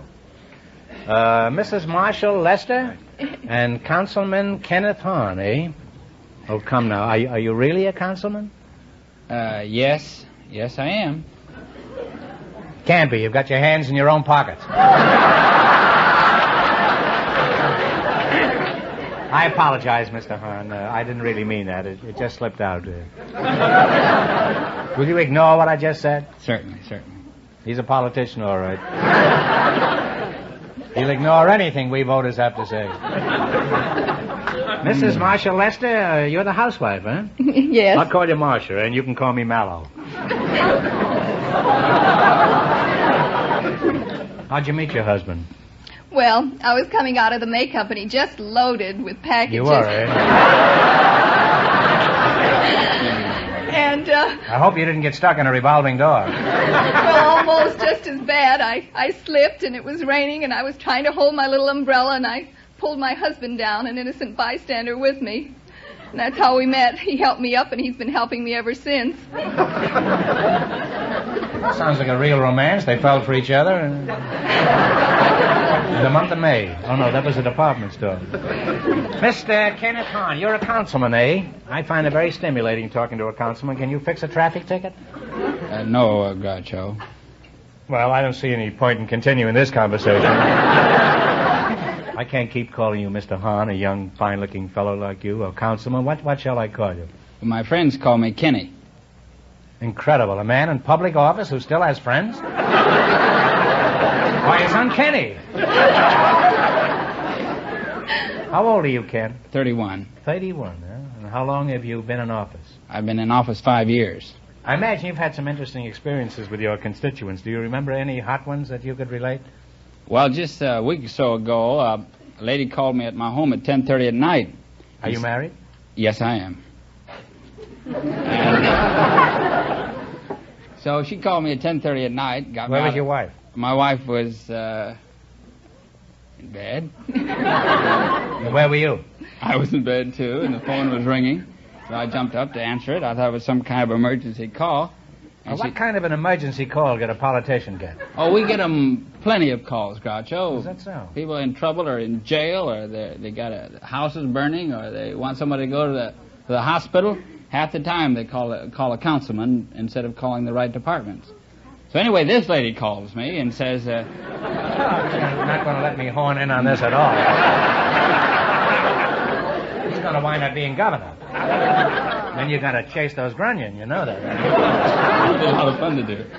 So anyway, she Have called you got me. a daughter named Honey Bear? Oh, I have a son. I have another. Well, call him Honey Bear. Can't be elected unless you have a child named Honey Bear. Well, I'll call the next one Honey Bear. Okay. That's a promise now. So she calls me at 10:30 at night. She said that the garbage. It's about 11 now, isn't it?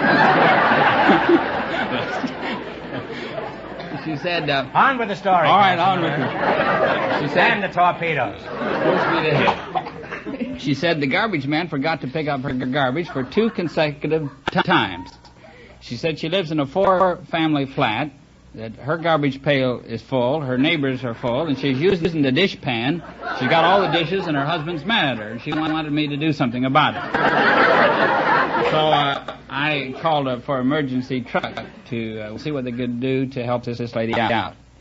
Well, the next morning, they went by about midnight, I imagine, picked up the garbage. The next morning, she woke me. She was at the door about 7:30. Oh, I mean, wait a minute, cross that out. She woke me about 6:30. I'm always up early. And, I'm letting him hang himself now. I know, at 6:30. You notice I don't say anything anymore. You're riding alone, Councilman. I'm afraid of that. So she said, Mr. Hunt, she says, I'll always vote for you. She said, that was just wonderful for you to come out last night and pick up the garbage yourself. She said, I just want to know, where did you put it? And how'd you get it in your car? She says, if you know where to do it, she says, or she said, if you know how to get rid of the garbage, she says, maybe next time I can do it. Well, Ken, I've been standing here taking pot shots at you, and I think it's only democratic to give you a chance to do the same. You're at liberty to say anything you want. Well, since this is an election year, I won't say too much except this, Groucho. Sincerely, that you are contributing a great deal to the welfare of our country. You're making millions of people laugh. I think you're doing a great deal for our country.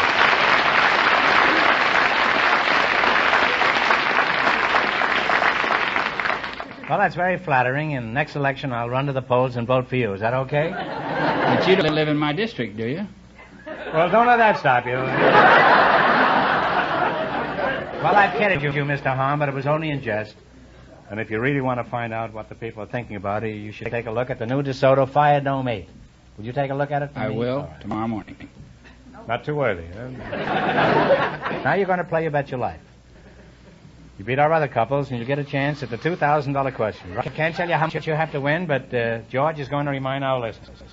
Clem and his partner won $2.98, and the secret word is name. All right, now here we go. Let's see how high I can build you $20. You selected initials of government organizations. Here's your first question. How much of the 20 will you go for? 18. 18. That all right with you, Miss Mallow? Fine. She said yesterday. Oh. What? What do the initials RFC stand for? Reconstruction Finance Corporation. Absolutely right. And you're off to a good start with $38. I'm going for $2,000 tonight. How much of the 38 are you going to risk? Talk up. Talk up, Marcia. Let's hear you. 37. 37. The initials AEC stand for an important government group. What do these initials stand for? Atomic Energy Commission. You're absolutely right. You now have $75. This fellow's bright enough to get out of politics. Here's your third question. How much of the 78 are you going to bet? 75. 75. 74. 74. What do the initials TVA stand for? Tennessee Valley Authority. Absolutely correct. You now have $149. You're crazy if you don't run for mayor. You're crazy if you do. Now, here's your last chance to beat the other couples. How much of the 149? All of it? All of it. All of it. The initials VA stand for an important government group. What do these initials stand for? Veterans Administration. All right. You wound up with $298. Well, thanks and good luck from the DeSoto Plymouth dealer.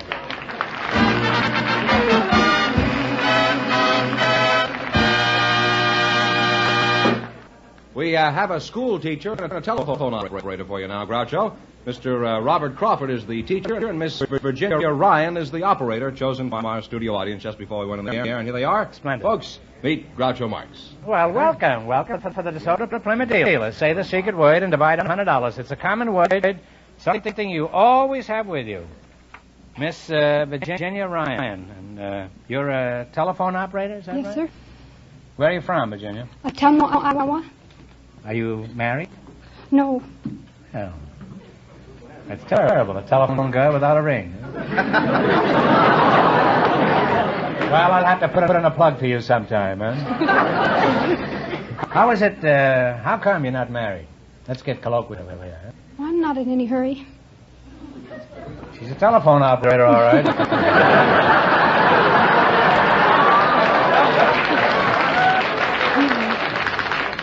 But if I asked her for a date, she'd give me the busy signal. Mr. Robert Crawford, that's you, huh? Right. You look like Francis Ouimet, the fellow who used to be golf champion. Anybody ever tell you that? No. Are you married? Yes, I'm married. How did you meet your wife? I don't think that's worth discussing. Well, I think every married man feels that way about it. Nevertheless, we're very persistent here. How did you meet her? Well, to be truthful, I was coaching a basketball team in a 7-state tournament. You were coaching basketball? Coaching basketball. Were you dribbling or drooling? A little of both, I imagine. What do you teach? I teach some math courses. I'm head of the mathematics department. Oh, say, you're quite a fellow here, eh? Basketball and mathematics, huh? What should I call a math teacher? You have a pretty dignified position. I can't call you Robbie. What shall I call you? Well, for about 12 years, my students have been calling me Uncle Fudd. That's quite dignified, eh? Where do you teach, Fudd? Santa Monica High School. You don't teach, Fudd. I mean, where do you teach? Fudd. It's not getting any clearer. I teach Fudd, where do you teach? I'll turn this thing around. I teach at Santa Monica High School. Oh, well, what are some of the subjects you teach these innocent children? Well, you see, some of the students are planning to go to college, and that's the group that I teach, the upper group. I teach them college algebra, solid geometry, trigonometry. Well, tell us about college algebra. What is that like? I think it'd be more logical if I told you about high school algebra first.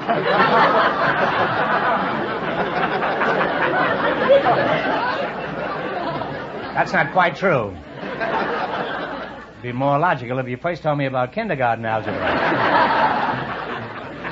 Do you have any tricks for cramming mathematics down these unsuspecting little gullets? Well, I think I do. Most of the teachers use X's and Y's and Z's, but I have 3 little characters that I use, which I call which is a circle, and ha, which is a circle? Is a circle. Well, I never knew that, huh? You think in them. And then we have ha. I don't think in circles now. You've got me wrong. Ha is a square. Yes, that's me, all right. And a character I call z, which is a diamond. And I use these to solve equations. Could you give us a sample equation just so this would clarify itself in my mind? Well, for example, the solution of a quadratic with these characters as coefficients would be x is equal to a minus ha plus or minus the square root of ha squared minus 4 all over 2 The original quadratic was x squared plus ha x plus z equals 0. Well, tell us something about basketball.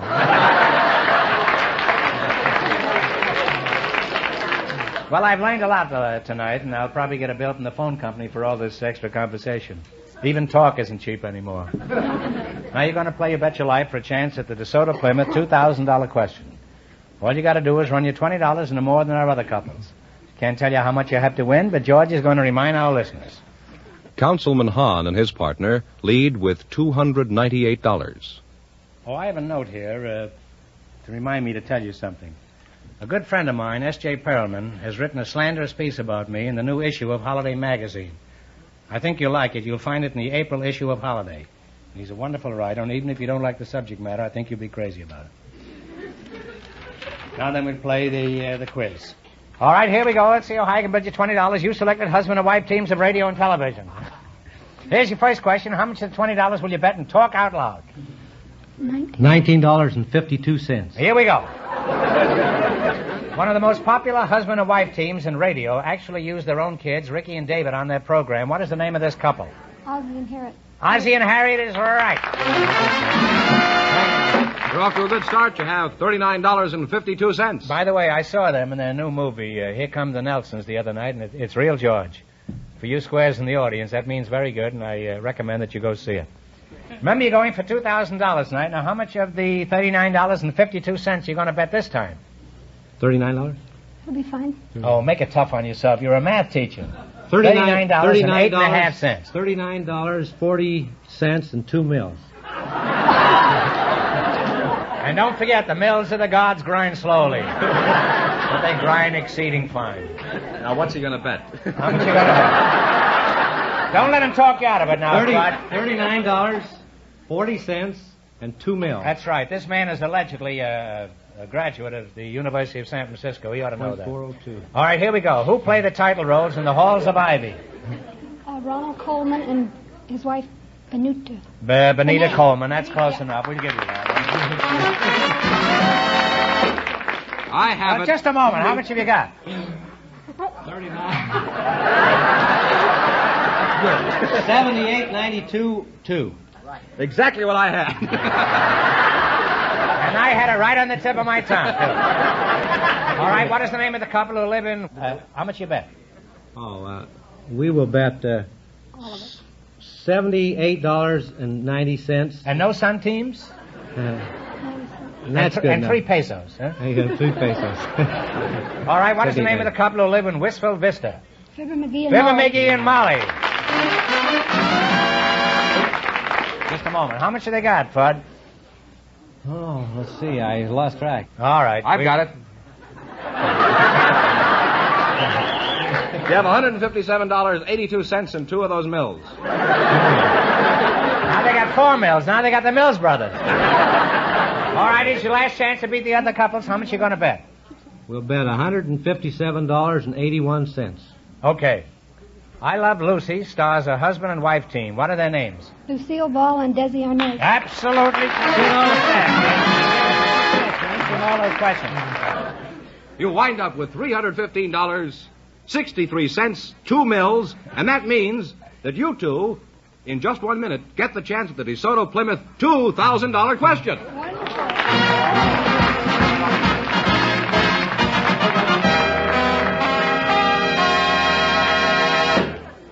Attention all car owners. Now is the time to get your car ready for warmer weather. Now is the time to drive in at the famous sign of better service, your DeSoto Plymouth dealers, and ask for a springtime live action tune-up. First of all, the DeSoto Plymouth dealers' expert mechanics will go over the engine of your car, adjusting the carburetor, distributor, and timing, cleaning and regapping the spark plugs, cleaning and servicing the air cleaners. This will mean new pep to your car and more miles to the gallon. Your DeSoto Plymouth dealer will see to it that your car is properly lubricated to factory specifications and the engine oil changed, as well as transmission and differential lubricants. Your car's electrical system will be checked after the heavy load of winter. The cooling system, too, will be put in shape for the extra miles of warmer weather driving. So, for extra power, extra economy, extra satisfaction, tomorrow, take your car for that springtime live action tune-up. Take it where you see the famous sign of better service, the friendly sign of a DeSoto Plymouth dealer.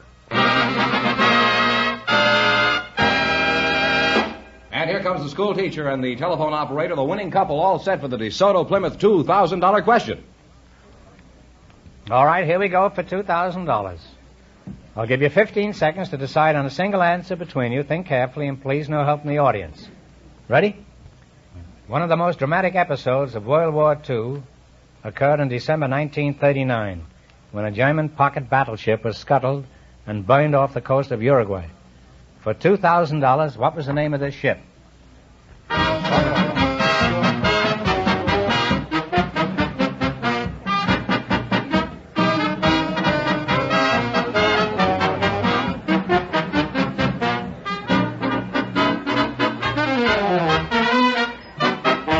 All right, what is the answer you two have decided upon? Closest we can say is the Schornhorst. No, I'm sorry. It's the Graf Spee, I guess. S-P-E-E. The Graf Spee is the correct answer, so that means the big question next week will be worth $2,500. Well, you lost the big money, but how much did they win the quiz, George? $315.63. Congratulations, and thanks to both of you and to all of our contestants on the show tonight. Thank you.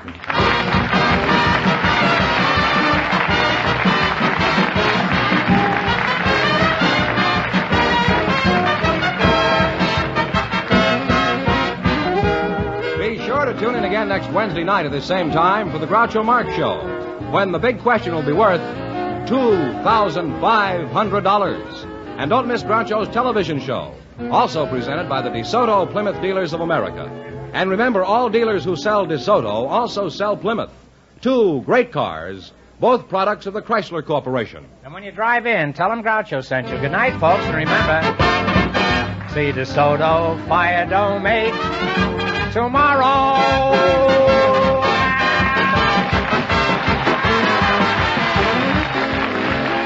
Folks, here's a reminder from the National Safety Council.